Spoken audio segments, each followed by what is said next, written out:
चाय तो बहुत अच्छी बनाई है तुमने दीपा। मेरा बहुत सिर दर्द हो रहा था। इतनी तेज अदरक वाली चाय से मेरा सिर दर्द ठीक होता है। जी मम्मी जी, सिर दर्द तो तेज अदरक वाली चाय में ही ठीक हो जाता है अपना। लो मेरा कप भी ले जाओ। जी मम्मी जी। तो और इनको तुरंत धो के रख देना, फिर खूब सारे बर्तन हो जाते हैं। ठीक है मम्मी जी, दीजिए।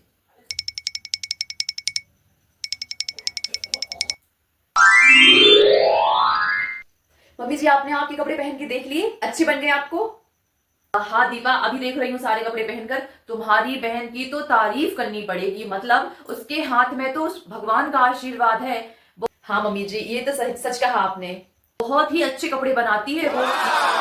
मेरे जितने भी कपड़े मैंने उसको बनाने के लिए दिए हैं, सबकी फिटिंग बहुत अच्छी होती है।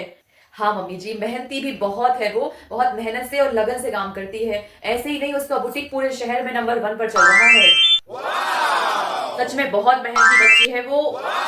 जी जब मुझे उसके कपड़े पसंद आ रहे हैं, इसका मतलब है कि वो सच में बहुत अच्छे कपड़े सिलती है। मुझे हर किसी के कपड़े पसंद नहीं आते, ये तुम भी जानती हो, और मेरी मन की फिटिंग तो आज तक कोई टेलर बना ही नहीं पाया है।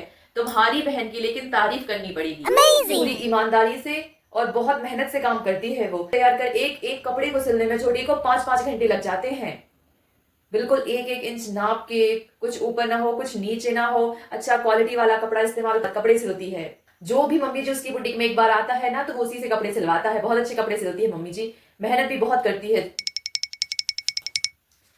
हेलो शिखा, बेटा वो भाभी के मायके से तुम्हारे कपड़े बनकर आ गए हैं। तुम जब समय रहे तुम्हारे पास तो आकर ले जाना। ठीक है बेटा। बता, शिखा को फोन कर दिया है मैंने। जी, शाम तक आएगी और कपड़े ले जाएगी। महंगाई महंगाई महंगाई। जय श्री कृष्णा मम्मी। आज के समय में कितनी कितनी कितनी ज्यादा महंगाई हो गई है। मैं तो परेशान हो गई सच में। मार्केट निकलो और पर्स खाली ना हो ही नहीं सकता। और सबसे बड़ी बात, कब पर्स खाली हो जाता है पता ही नहीं चलता मम्मी। अब इन कपड़ों की ही बात ले लीजिए। ये तो बहुत अच्छा है कि मेरी भाभी की छोटी बहन कपड़े सिल देती है अपन लोगों के, वरना सूट हो या साड़ी, जितना उनको खरीदने में पैसा खर्च नहीं होता, उससे ज्यादा उनको बनवाने में पैसा खर्च हो जाता है। भाभी, सच बता रही हूँ। मम्मी, सच में कितनी ज्यादा महंगाई बढ़ गई है। सिलाई ही ले लीजिए, 500 रुपए से कम में कोई साड़ी तैयार ही नहीं होती है। भाभी, मैं कुछ कपड़े लेकर आई हूँ, ये भी ले जाना आप अपने मायके और तैयार करवा कर ले आना। बस थोड़ी सी साड़ियां हैं, ज्यादा साड़ियां नहीं हैं। ये साड़ी मेरी ननद की है, और ये साड़ी मेरी ननद की ननद की है। ये साड़ी मेरी सासू माँ की है। ये साड़ी मेरी बुआ सास की है। और ये साड़ी मेरी मौसी सास की है। ये मेरी जेठानी की। और ये साड़ी मेरी देवरानी की। ये साड़ी मेरी सहेली की। और ये साड़ी मेरी पड़ोसन की। और ये साड़ी मेरी सास की सहेली की। बस ये 12-13 साड़ियां हैं भाभी, इनको भी ले जाइएगा आप और सभी साड़ियों को तैयार करवा दीजिएगा। माफ कीजिएगा दीदी, माफ कीजिएगा मम्मी जी, मैं कहना तो नहीं चाहती थी। और कहिए भाभी। मुझे कहते हुए अच्छा भी नहीं लग रहा मम्मी जी, लेकिन अपने कपड़ों तक तो ठीक था, और दीदी के कपड़े तो की बहुत खुशी से सिल देती थी मम्मी जी। लेकिन अब दीदी के ससुराल के कपड़े, उनकी जेठानी सास ननद के कपड़े, मम्मी जी ये बहुत ज्यादा हो जाएगा। एक एक कपड़ा सिलने में उसे तो क्या हुआ बहू, बहुत टाइम और मेहनत लगती है। कपड़े बनाने में जो अस्तर फाइल लगती है, और वो भी बहुत महंगे हो गए हैं। उन्हें खरीदने में भी चुटकी का पैसा लगता है, और अपने कपड़े सिलने में बहुत मेहनत लगती है।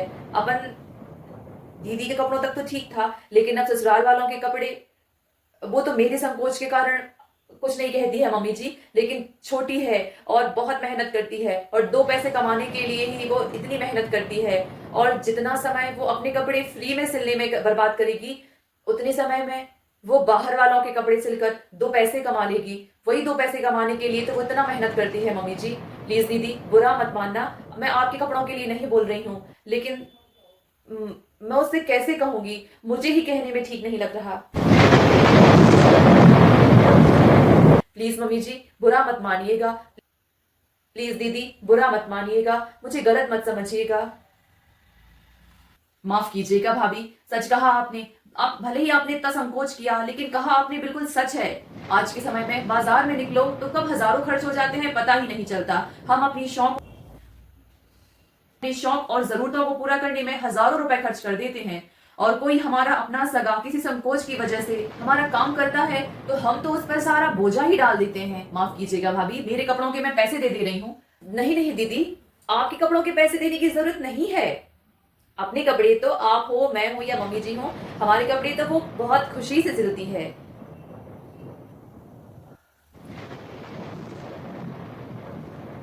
अच्छा किया आपने भाभी जो आज बोल दिया, वरना मैं तो हमेशा ऐसे ही पूरे परिवार भर के, रिश्तेदारों भर के, मोहल्ले भर के, समाज भर के सबके कपड़े लेकर ऐसे आती रहती। मैं तो बिल्कुल भूल ही गई थी। थैंक यू भाभी मेरी आंखें खोलने के लिए। थैंक यू भाभी मुझे याद दिलाने के लिए। जय Shri Krishna my YouTube family. तो आज का वीडियो आप लोगों को कैसा लगा कमेंट करके जरूर बताइएगा। रिश्ता चाहे कोई भी हो, उसमें संकोच, मर्यादा और सम्मान हमेशा बचा रहना चाहिए। बात चाहे जिस भी क्षेत्र में हो, जिस भी मैटर में हो, जिस भी टॉपिक पर हो, पैसे को लेकर कुछ भी, A to Z XYZ सब कुछ, सबकी लाइफ में अपनी अपनी चीजें होती हैं। तो रिश्तों को उतना ही झुकाइए, उतना ही मरोड़िए, उतना ही खींचिए जितना कि वो टूटे नहीं, वरना टूटने के बाद हमारे हाथ में कुछ भी नहीं रहता है। वीडियो छोटा सा जरूर था, बट इसमें सीख बहुत बड़ी थी। टॉपिक छोटा था, लेकिन इसके पीछे की जो सीख है वो बहुत बड़ी है। रिश्तों में प्रेम हमेशा बना रहे, बस यही कोशिश करनी चाहिए। और रिश्तों की डोर को प्रेम से संभालिए, अहंकार से मत खींचिए। जितना आप किसी को तोड़ेंगे, झुकाने की कोशिश करेंगे, उतना ही वो इंसान कामयाबी की तरफ बढ़ता रहेगा। मिलते हैं नेक्स्ट वीडियो में। जय श्री कृष्णा।